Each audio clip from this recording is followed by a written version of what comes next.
Exclusive alert, Viking Nation, brace yourselves. Because what's about to unfold will shake the purple and gold to its core. A franchise quarterback stands at a crossroads, his body betraying the warrior spirit that defined his college legend, while medical timelines whisper warnings no competitor wants to hear.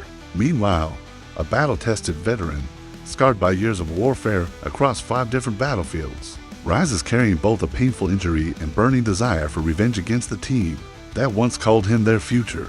But that's not even the half of it, because lurking beyond this week's chaos is a brutal gauntlet, a murderous stretch of schedule that analysts are calling the nastiest in the entire National Football League. The head coach remains silent, locked in his war room, holding his cards closed while the entire football world demands answers about who will lead this offense into battle. And through it all, one question echoes: can this team survive the storm that's coming? Or will uncertainty crush their playoff dreams before they even begin? Each of these shocks could redefine the future of this franchise, and the first revelation is about to detonate right now.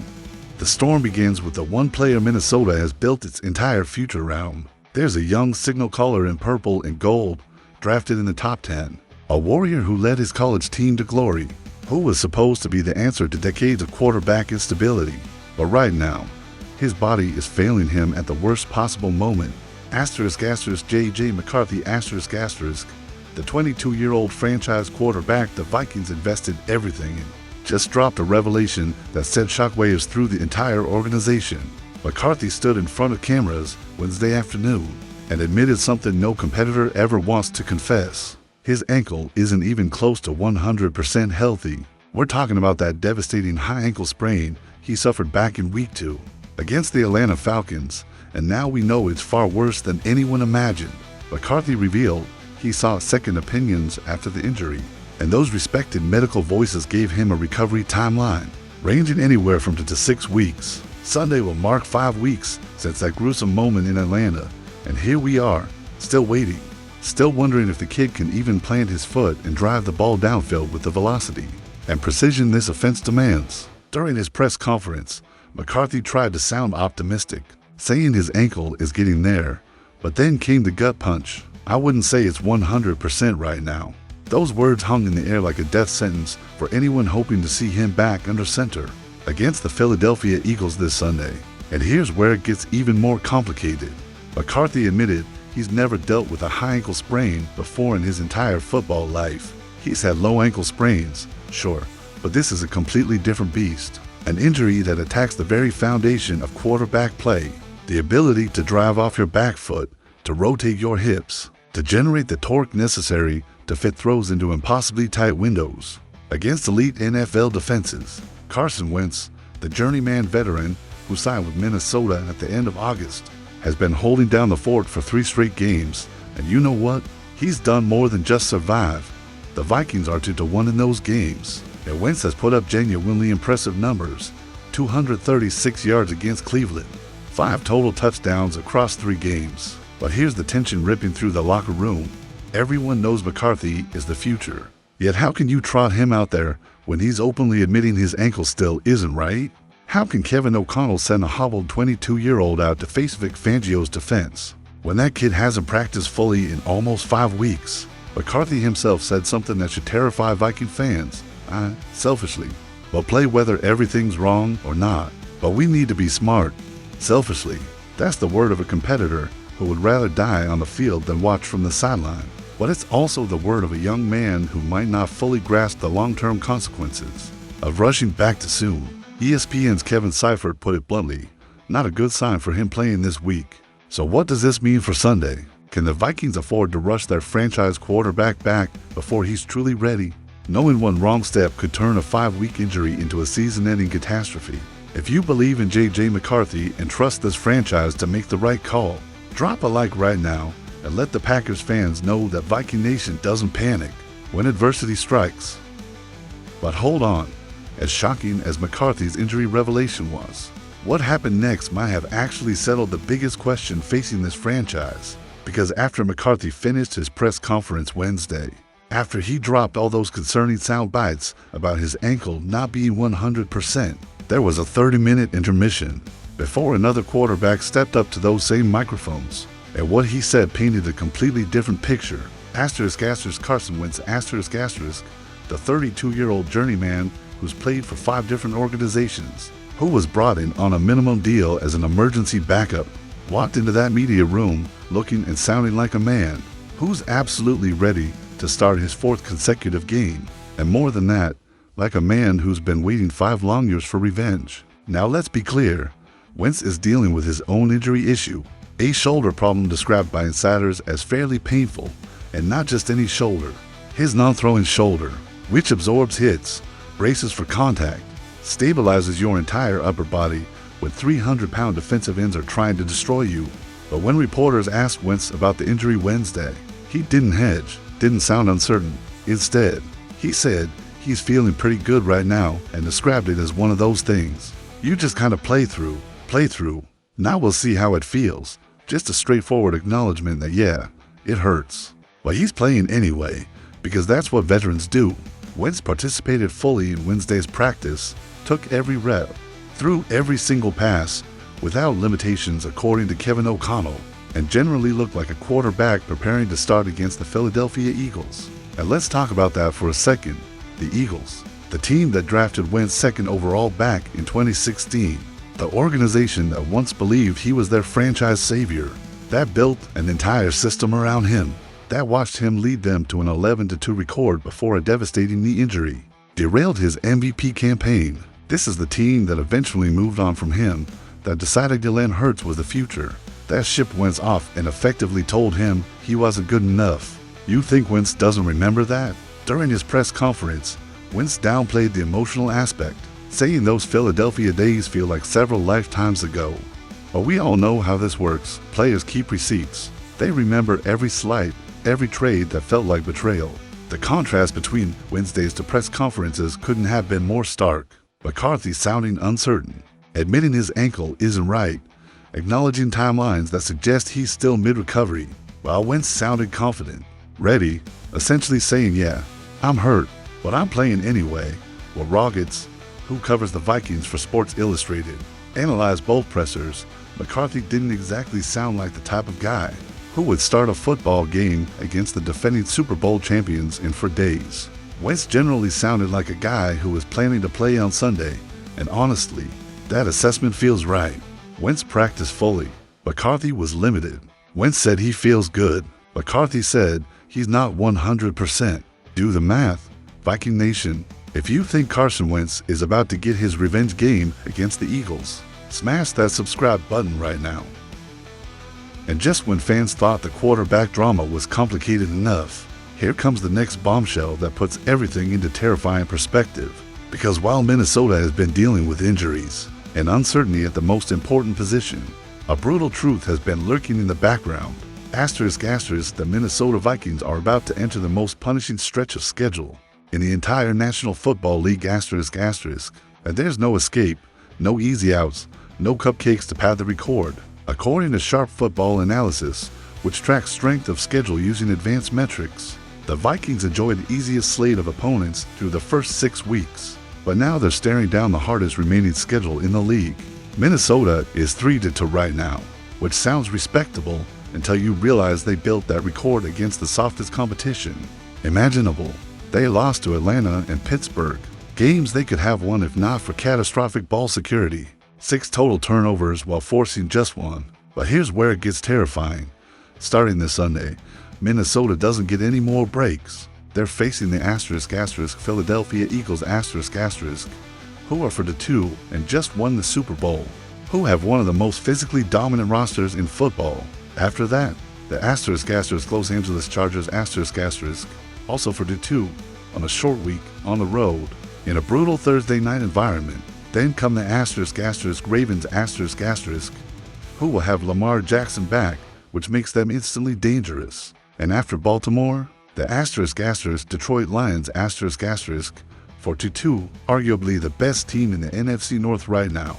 Those are the next 4 games. Eagles, Chargers, Ravens, Lions for playoff caliber teams in 5 weeks. And it doesn't get easier after that. The only opponents with losing records are the Cowboys and Giants, both on the road, and Dallas still has an elite passing attack while the Giants just embarrassed the Eagles. On Thursday night, this isn't hyperbole, This is legitimately the toughest schedule anyone could possibly draw. No Gims, no Bengals, no Browns, just week after week of playoff-level competition. According to most projections, Minnesota probably needs to go at least 7-5 over their final 12 games to have a realistic shot at the postseason. And when you look at this schedule, that 7-win target suddenly feels impossibly far away. But Rockets put it bluntly, if the Vikings make the playoffs this season, they will certainly have earned it, because this isn't sneaking into the tournament by beating bad teams. If this team reaches January football, it'll be because they beat elite competition, executed at a championship level despite injuries and chaos. But here's the hope. This team has proven they can hang with anybody when they execute. They have playmakers like Justin Jefferson. They have Brian Flores scheming up chaos. They have Kevin O'Connell, one of the brightest offensive minds in football. So yeah, the schedule is brutal. But there's also a world where the Vikings rise to the occasion, where everything clicks at exactly the right time. Which version are we getting? If you believe Minnesota can survive this gauntlet and punch their playoff ticket, drop a comment right now. But the story only gets darker because the next twist involves the man pulling all the strings and his absolutely maddening refusal to give anyone a straight answer. Kevin O'Connell stood in front of media Wednesday afternoon, knowing every single person wanted one piece of information, knowing the entire Viking Nation was desperately waiting for clarity. And you know what he did? He smiled, deflected, gave absolutely nothing away. When asked directly about the starting quarterback for Sunday, O'Connell's response was absurdly brief. They're in the same spot they were on Monday. When I answered that question, that's it.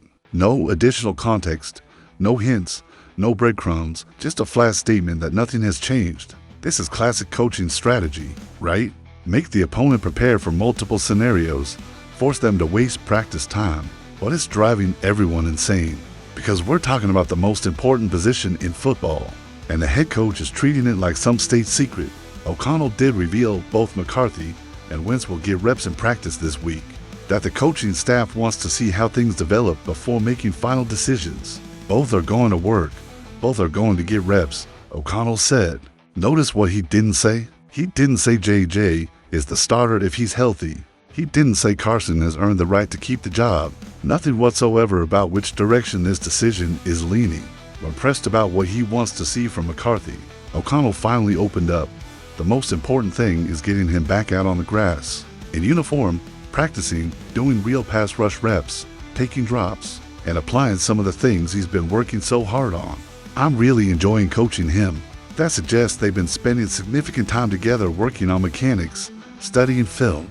O'Connell explained that McCarthy's mechanical issues are complicated by the fact he's barely practiced in the full years with the organization. McCarthy missed his entire rookie season with a knee injury, then got hurt again this year, which means he hasn't had anywhere close to the normal practice reps a young quarterback needs. O'Connell specifically mentioned that in McCarthy's last game against Atlanta, the kid was actually playing through the ankle injury without anyone realizing how serious it was. Plus, McCarthy had only practiced 80 minutes that Friday after spending Thursday night at the hospital following the birth of his son. That injury he suffered in that game was really significant, O'Connell said. Playing quarterback has a bigger picture, and that's how I view the position. In other words, be patient with JJ. But here's the brutal reality O'Connell can't say out loud. Time is a luxury Minnesota doesn't have. They're entering the hardest stretch of schedule in football. They're facing the Eagles in 4 days. This is not the moment for developmental reps. This is the moment where you need championship-level execution immediately. So, what's O'Connell going to do? All signs point toward Wentz starting, especially after McCarthy admitted his ankle isn't 100%. O'Connell said he doesn't think fans will have to wait until Sunday to find out. So presumably, we'll get an answer Friday, maybe Saturday. Until then, it's just speculation and trying to interpret every word. And honestly, that's exactly how O'Connell wants it. If you trust Kevin O'Connell to make the right call, hit that like button. Stay with me, because what comes next will flip everything.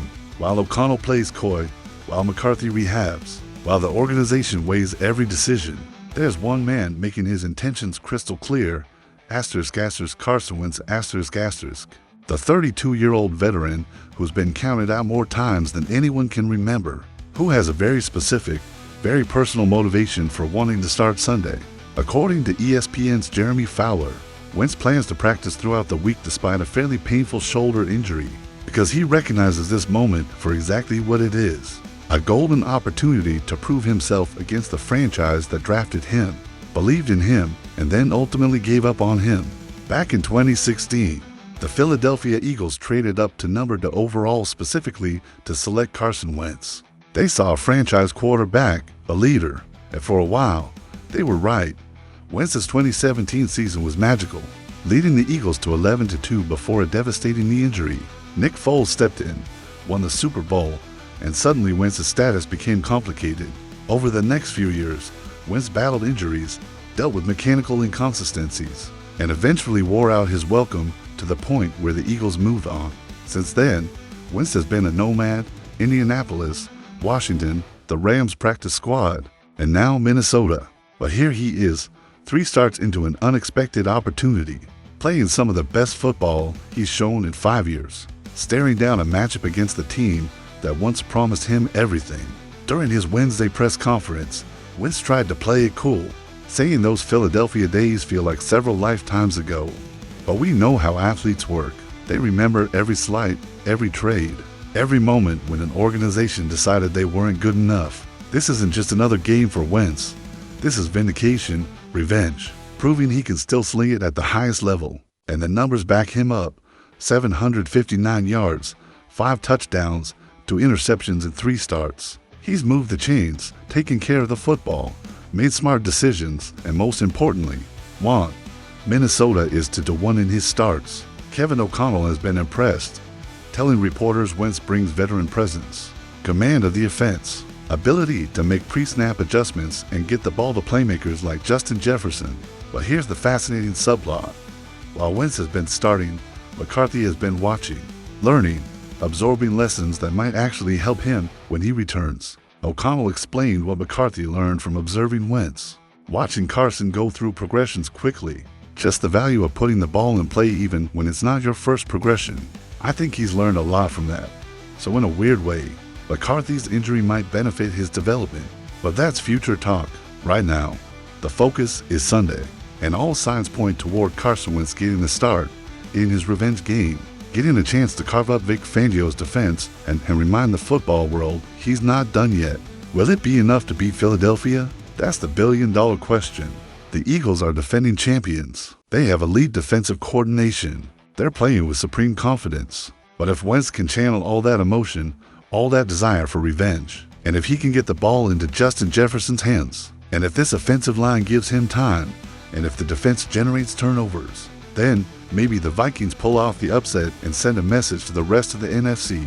This is where legends are made, Viking Nation. This is where underdogs become heroes. This is where Carson Wentz either writes one of the great revenge game stories or gets exposed against elite competition.